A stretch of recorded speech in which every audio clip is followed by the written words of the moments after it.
Pada topik 2 yaitu mengenai demonstrasi kontekstual, kelompok kami yang beranggotakan Alia Ayundasari, Citra Amelia Sudiati, Mei Faridah, Rizka Oktaviana, dan Zuhaida Imaratul Ulia akan menjelaskan mengenai pembelajaran berdiferensiasi proses. Pada pembelajaran berdiferensi proses, guru mengelompokkan siswa menjadi 3 kategori kelompok.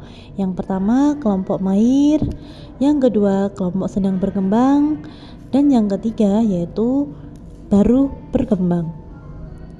Siswa yang mahir diberikan tugas membuat mind mapping terkait tujuan negosiasi, struktur, dan faktor keberhasilannya.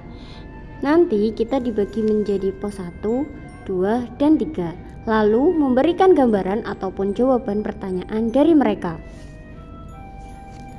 Guru memberikan contoh teks negosiasi untuk dianalisis oleh kelompok sedang berkembang.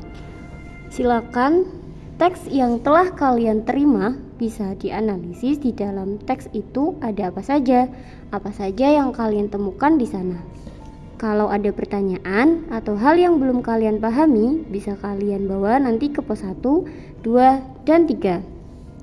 Jadi, struktur teks negosiasi seperti apa dan bedanya apa kalau sama teks yang lainnya?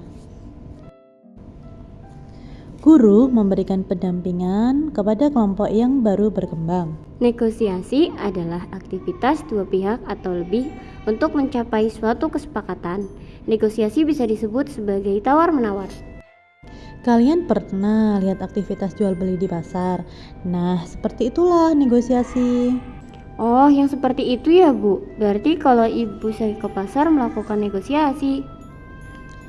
Iya, betul. Sehingga tujuan teks negosiasi adalah mengatasi perbedaan, menyelesaikan perselisihan, mengakhiri sengketa, mencapai kesepakatan, dan mencapai keuntungan di kedua belah pihak secara sukarela.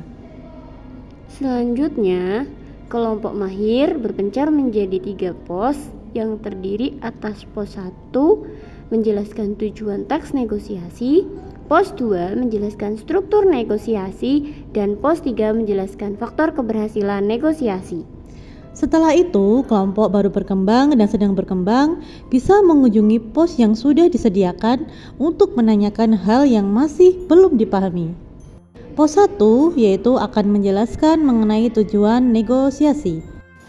Kelompok siswa sedang berkembang dan belum berkembang mengunjungi setiap pos untuk menanyakan hal yang masih atau belum mereka pahami terkait tujuan, struktur, dan faktor keberhasilan negosiasi sesuai dengan pertanyaan masing-masing kelompok.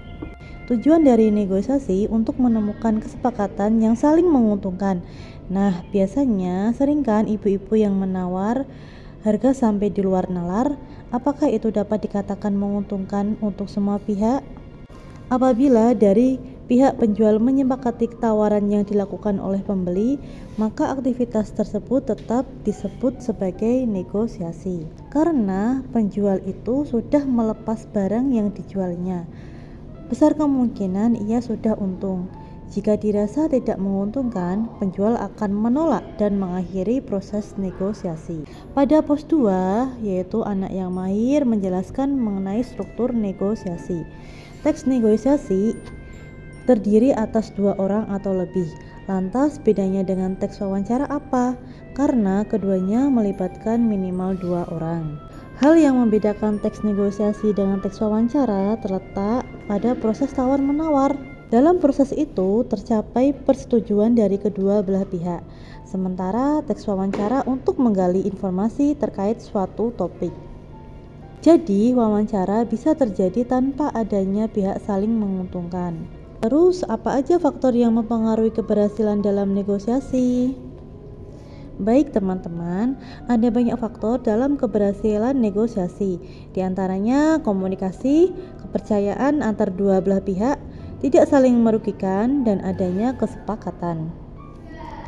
Setelah mereka semua melewati proses itu, siswa mempresentasikan hasil temuan mereka selama pembelajaran yang kemudian diberi evaluasi oleh guru.